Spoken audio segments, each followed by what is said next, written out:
So this is the Zephyr Magnum. This bow is, I imagine, comes from the late 70s, early 80s. It's made by Proline, and from what I understand, they were bought out by Darton in the mid 90s. I got this from a buddy of mine, Trevor. It was his dad's bow, I believe, and he'd given it or sold it to Trevor, and we were getting into bow fishing when we were in our teens, and I thought I would use this for bow fishing, and so I asked if I could buy it, and he sold it to me, and I never really did end up using it for bow fishing. It's kind of just sat in the corner as a decoration more than anything.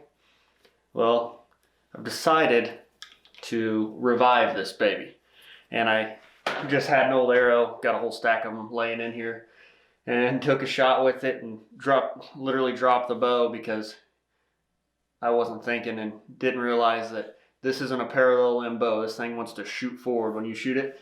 So first thing I'm doing is I am going to put one of these on there. I never use these, but I think it's a good idea on this bow. I see why they created them for sure. So real quick, the strings on this thing are probably 40 years old. I don't see any broken strands.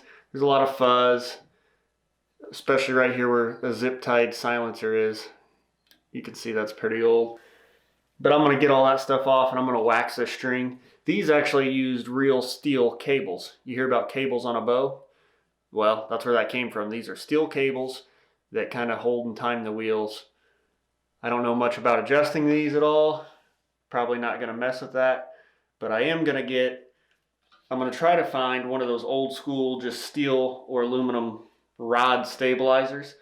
I'm going to put a TM Hunter rest. I think I've got one over here. Get rid of the old whisker biscuit. And I would like to find a brass pin sight with just the painted white dots, similar to what you would have had back then. And the ultimate goal is to do a little plinking with this thing, but I think I'm going to take it to a 3D and see what kind of score we can put up.